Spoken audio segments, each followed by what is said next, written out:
Even her detractors admit that the charitable work of the Catholic Church has been extraordinary. But today we're going to see that Catholic charity has historically been even greater than Catholics themselves may realize. So join me today for the Catholic Church, Builder of Civilization.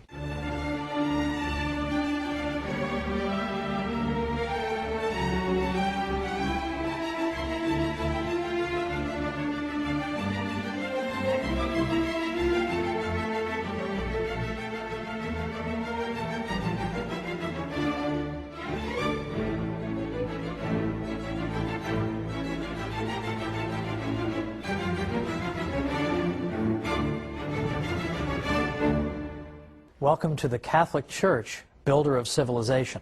I'm Thomas Woods. Today we're talking about Catholic charity. Now we all think we know all about Catholic charity, and indeed we do know a great deal about it. Even her opponents admit that the Catholic Church has done more charitable work than you can possibly believe. But Catholic charity is in fact even greater than people realize. And today we're going to explore why. For instance, it's the quality of the charity as well as the quantity. It's not simply that the Catholic Church did a lot of good work for people. That we'll look at in a moment. But it's the spirit that animated that charity as well. So, for instance, the Catholic Church taught that you should help somebody not because you expect a reward or you're going to keep hectoring this person forever that you owe me something, remember I helped you 3.5 years ago, or you don't do it so that you can show the world what a great person you are. You do it because it pleases God, because you respect a fellow human being as being made in the image and likeness of God, and that you know that charitable work pleases Him. This is why you do it. You do it out of a love for God and your fellow man, not because you expect any kind of reciprocity. Beyond that, we have even the counsel from the Church that you should even help your own enemies. What, are you crazy? In the ancient world, they would have thought that was crazy. In ancient Greece and Rome, that would have been considered absurd. And indeed, in the ancient world, a lot of the giving was self-interested. It was not given out of the pure desire simply to help a fellow human being. So the quality, the kind of charitable work, the spirit that animated it, was very different in the Catholic world than it had been in the world that preceded the Church. But we should not at the same time disparage the question of quantity, because here too the Church excelled. Because for the first time you had institutionalized care for the sick and widows and orphans and the poor. Now again, there had been generosity shown in the ancient world, no one would deny that, but nowhere near the level that we see under the Catholic Church. Now remember my rule, I want to cite anti-Catholics whenever I can to show that what I'm saying really is true, because even an opponent of the Church admits it. Well, I'm fond of citing a historian from the 19th century named W.E.H. Lecky, because he was known to be an opponent of the Catholic Church, and yet when he wrote about this subject, and he spanned the historical record, he concluded that there is no question that neither in practice nor in theory, neither in the institutions that were founded, nor in the place that was assigned to it in the scale of duties, did charity in antiquity occupy a position at all comparable to that which it has obtained by Christianity. So it's both the quality and the quantity of the Catholic charitable work that distinguishes it and makes it so historically interesting and compelling. Now, one objection can be raised to what I've said so far. There was an ancient school of philosophical thought called Stoicism. And the Stoics did indeed seem to be people who called for doing good deeds out of a sense of duty and without any expectation of reciprocity. The Stoics, in effect, believed that the wise man was a man who had no emotional connection to the world, who was such a master of his own person that he was utterly unperturbed by outside events, no matter how tragic. Well, it was in that spirit, that very, in a sense, empty kind of spirit of merely discharging your duty, that the Stoics engaged in charitable work. Yes, they taught that the wise man knows that he is a citizen of the world and all men are, in effect, to be cared for, but they are to be cared for without lending any emotional attachment to the relationship. So, for example, Seneca, who was a Stoic, said, "The sage will console those who weep, but without weeping with them. He will succor the shipwrecked, give hospitality to the proscribed, and alms to the poor, restore the son to the mother's tears, save the captive from the arena, and even bury the criminal. But in all, his mind and his countenance will be alike untroubled. He will feel no pity. He will do good, for he is born to assist his fellows, to labor for the welfare of mankind, and to offer each one his part. His countenance and his soul will betray no emotion as he looks upon the withered legs, the tattered rags, the bent and emaciated frame of the beggar. But he will help those who are worthy, and like the gods, his leaning will be toward the wretched. But it is only diseased eyes that grow moist in beholding tears in other eyes." Well, that was the spirit of the charity of the Stoics. So they themselves were to be unperturbed by outside events, by the misfortunes of those whom they helped. And so naturally they were perhaps not as eager to go out looking for evil, because they in effect tried to ignore the existence of evil. They did not make the kind of emotional connection that we see, for example, in a Mother Teresa. Mother Teresa, these people were not. In fact, we have example after example of Stoics being given bad news. For instance, "Sir, your child has just perished," and we hear the Stoic reply so flippantly, saying things like, "Well, had to go sometime."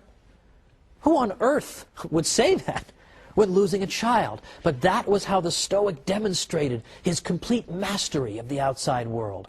"I'm unperturbed by this. Nothing can affect me. I do not let my emotions get the better of me." Now, getting back to the Catholic Church, where does this spirit of Catholic charity come from? Well, it comes from her founder. It comes from the teaching of Christ himself, who of course said to us, "A new commandment I give unto you, that you love one another as I have loved you, that you also love one another. By this shall all men know that you are my disciples, if you have love one for another." St. Paul went to an even greater extreme to some people when he specifically noted that you should show charity even toward your enemies. Now, Christ instructed that of us as well. But St. Paul was cited repeatedly on this front, and his letters were cited repeatedly by early church fathers to encourage people to follow the counsel of St. Paul, and in fact to do good even for their enemies.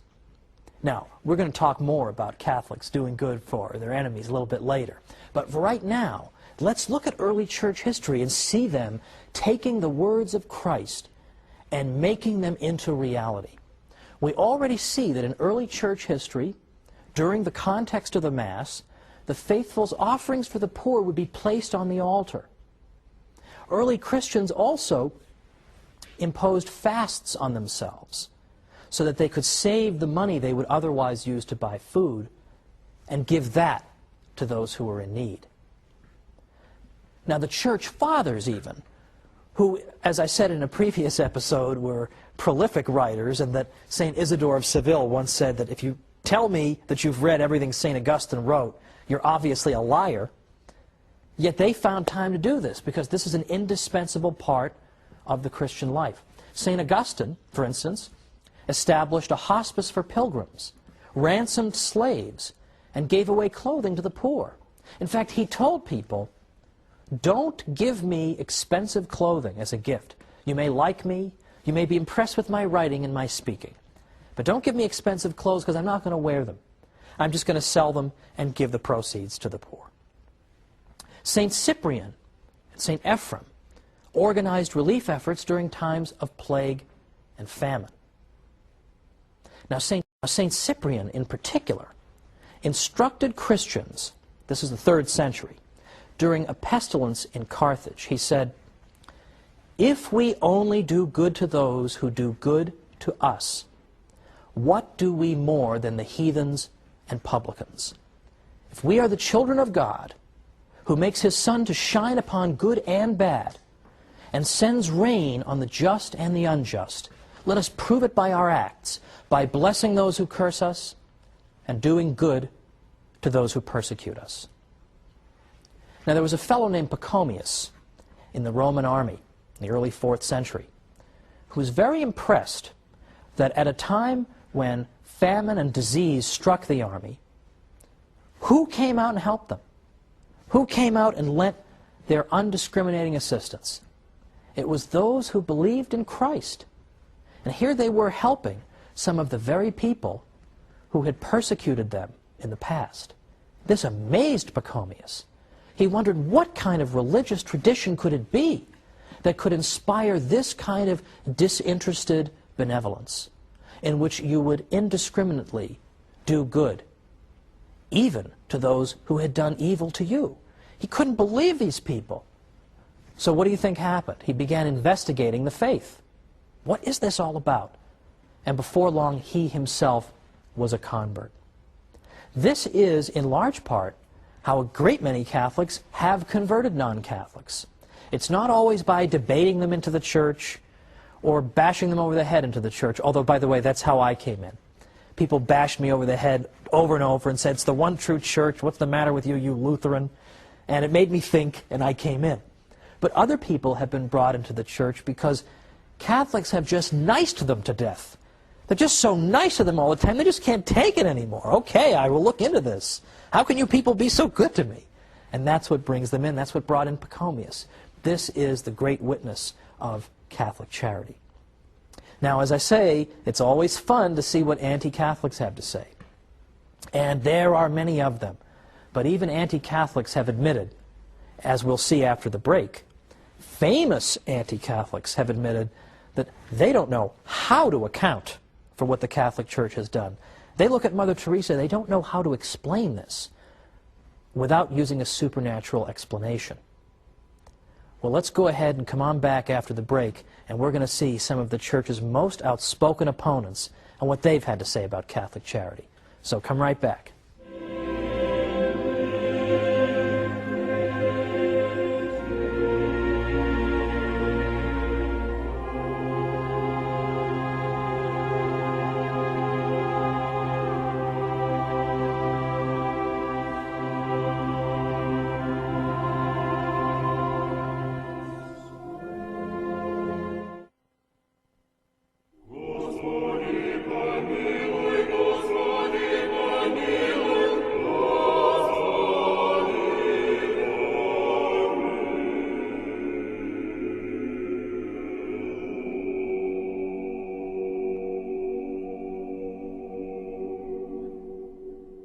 Welcome back to the Catholic Church, builder of civilization. I'm Thomas Woods.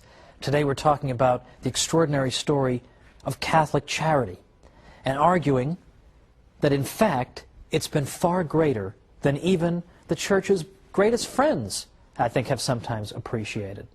So we've gone through and seen, for example, what the early Church Fathers did in terms of charity. I gave a few examples of that. Or we've seen in the Scriptures where Catholics are urged to display an exemplary degree of charity. We've seen how it contrasts with the attitude of the ancient world, in which charitable work was something to be done, in effect, for a reward, or to call attention to oneself. And even when you do have the example of a school of thought like the Stoics, that does seem to say you should do good without expecting a reward, they do it out of such an emotionless sense of duty that we almost would view it as dehumanizing today. And that's not what the Catholic Church calls for at all. Well, just before the break, I was pointing out that a great many of the Church's best-known opponents over the years have conceded this point about Catholic charity. So I'd like to make good on that promise and go through a few of them, because this is quite astonishing, what we hear. Voltaire was perhaps the most anti-Catholic French intellectual of the 18th century, and that is saying something. And yet even Voltaire had to admit that he could not get over the extraordinary sacrifice that women religious made in order to work in hospitals. These nuns in their good work were extraordinary to him. And so Voltaire actually said, "Perhaps there is nothing greater on earth than the sacrifice of youth and beauty, often of high birth, made by the gentle sex in order to work in hospitals for the relief of human misery, the sight of which is so revolting to our delicacy." And he said, "Peoples separated from the Roman religion have imitated only imperfectly so generous a charity." Well, of course, ours is the Roman religion that he names. Now that is quite extraordinary, isn't it? That even Voltaire, who despised Catholicism, had to say, I have to hand to them, I don't know how to account for this. Another example I sometimes cite is Julian the Apostate.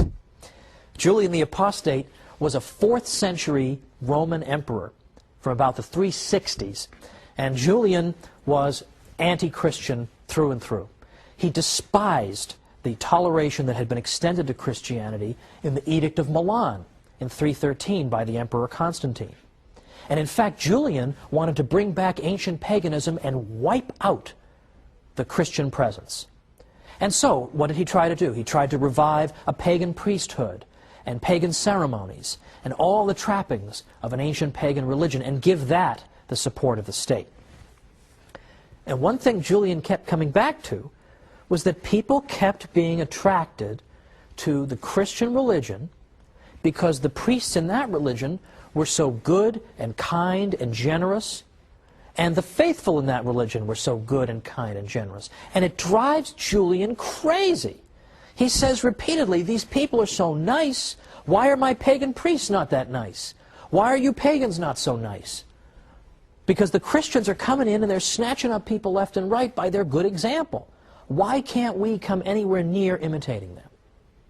Well, there's an interesting compliment, isn't it? Okay, I mean, Julian has no particular interest in complimenting people who have the faith, and yet here he is forced to do it because you're showing us up as pagans. Now, my personal favorite in this list is Martin Luther, because I myself am a former Lutheran. That is a whole other story for a whole other program. However, I know a little something about Luther. I've read an awful lot of what Luther wrote. And Luther himself admitted that he couldn't quite get a handle on Catholic charity either. And why it was that charitable work under his teaching seemed to dry up. He had no explanation for this, and it drove him crazy. Now, before I go any further, I want to anticipate an objection here, because sometimes I get this. I get people saying, well, should you really portray Martin Luther as an enemy of the Catholic faith? I mean, wasn't he, toward the end of his life, didn't I hear something about maybe he was having second thoughts? Well, I don't think so. Because in fact, the last book Martin Luther wrote was called Against the Papacy at Rome, an Institution of the Devil. So if he's having second thoughts, he has a very funny way of showing it. Well, Luther, of course, taught the doctrine of justification by faith alone. And he repeatedly said that we don't need to do good works in order to get into heaven. Now, this is a very technical theological discussion here. And Luther, by the way, was not saying that nobody should do good works. In fact, Luther argued that a Lutheran could do good works in an even purer spirit than a Catholic could, because a Lutheran would know that the good works were not going to do anything for him salvation-wise. He was doing them only because he loved God. Whereas a Catholic is always thinking in terms of self-interest when he does good works. But Luther's point was that good works aren't going to do anything in terms of your salvation, whether they're done in the state of grace or whatever, not going to do anything. But what some people took Luther to mean, and Luther is partly to blame for this, was that you don't need to do good works, period. Because Luther would speak in such exaggerated language that at one point he actually said, you can commit adultery 100 times a day, and you can commit 100 murders a day, but as long as you have adultery 100 times a day, and you can commit 100 murders a day, but as long as you have a lively faith, this will not tear you away from Christ. Well, I think people can be forgiven if they conclude from that that good works are not that important. So what Luther started to see in his day was this phenomenon, whereby a tradition of good works began to dry up completely. In fact, Luther himself deeply regretted this and said, at least under the papacy, that is to say, at least under the Catholic Church, you didn't have to force people to be charitable. You didn't have to hold a gun to their heads. They would be charitable spontaneously. He says, whereas living under the gospel, and by under the gospel he means under Lutheranism, he says, not only do I see no charity, to the contrary, people are grasping at each other's belongings. People have become envious and self-centered. He was very interested in this. And throughout his life, he continued to observe good works by Catholics in hospitals and so forth. And it really was a rebuke to him. In fact, at one point, he got so frustrated with his fellow Germans that he tried to leave altogether. He just said, I just had it with you people. Nobody's living the gospel. Nobody's living the Christian life. That's interesting. He had to concede. The Catholic Church had helped to make people charitable. Now, a couple of years ago, I was interviewed in the Washington Post. So obviously somebody was fired over that. But I was interviewed in the Washington Post in their live online segment, which I really like, because it's a live question and answer session on the internet. And so readers can type in questions, and then I'm sitting at my computer and I'm seeing all the questions come in, and then I answer them. Well, the questions are coming in fast and furious, so if you didn't have carpal tunnel syndrome before this process, you definitely have it afterward. One of the questions I got I thought was very interesting, and I thought a fair question. The person asked, after all, however, isn't Catholic charity really at its root self-interested? Because, in fact, isn't the person engaged in charity because he expects a reward? He expects to go to heaven. So can't we really say that really Catholic people are no different from people in the ancient world? They're all seeking rewards. And so I thought that was a fair enough objection. So I gave this answer. And I hope this is a good enough answer. If you don't think it's a good enough answer, write to me and I'll give a better answer the next time. But I gave an answer that was twofold. I said, first of all, the Catholic Church recommends to us in effect tells us there are three different levels of sanctity when it comes to doing good.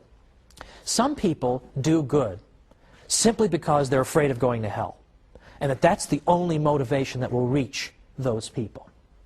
Now, that's considered to be sort of good enough, but it's certainly not the ideal. At the next level, people do good because, as the questioner suggests, they seek heaven. And now, I personally see nothing wrong with that. But even that is not the ultimate level that the Church recommends to us. The Church says there is a top level. There's a level at which people do good solely because they love God and they want to please God. And that's why they're doing their good works. Not for any expectation or hope of reward, but because they want to please the God they love. And I said to the questioner, this is what the Church is calling us to, is precisely this level of benevolence at which we're not thinking about ourselves. We're thinking only about God and only about doing good for its own sake. But then secondly, I said, consider Mother Teresa's missionaries of charity, because they're such an excellent example. I said, consider them. Now you may say, they're doing all these good works and helping all these people who are in wretched conditions oftentimes, and the sickest of the sick and the poorest of the poor, and they're helping those people simply because they want to go to heaven. But they could go to heaven by working in an air-conditioned office. So what makes them want to work in Calcutta, places of that sort, or makes them want to work in AIDS hospices? I said, they can get to heaven doing those more comfortable things. They can be in an air-conditioned office. Why do they seek this out, then? If all they care about is going to heaven, they could do something else. And moreover, look into their eyes. Look into the eyes of one of those missionaries of charity nuns in one of these AIDS hospices, in which she's looking at patients who oftentimes during their lives have been alienated from the church and sometimes even hostile. And when they look up from their beds at these women religious, all they see are eyes filled with love. And I said, can you really look in those eyes and say that all you see is a woman seeking a reward, That's all you see? Don't you see something there that is far deeper and more significant and more moving? That was my answer. And I think that is ultimately the answer. And in fact, the Christian God, following from the Hebrew tradition, believes that it is good for human beings to be good to each other. And this was something new among the religions of the ancient Near East. The gods of ancient Sumer didn't seem to care about the human race at all, or what they did. The gods of ancient Greece sometimes used human beings as playthings. They treated them arbitrarily. They were capricious toward human beings. They didn't seem to care how people behaved toward each other. If you wanted to satisfy some of those gods that I've mentioned, you could do so only through various kinds of ritual sacrifice and then just hope for the best. But our God is pleased not only by the sacrifice of the Mass, but is also pleased by good behavior. He cares about how we treat each other. This was something new under the sun. He doesn't want only ceremony, as important as that is, but he cares that we should be good. We should be good to each other, and that's one of the things that pleases him. And it should not come as a surprise that a God who teaches this is going to give a brand new morality to his people. So next time we're going to see how Western standards of morality have been shaped by the Church. So join me for the Catholic Church, builder of civilization, and I'll see you then.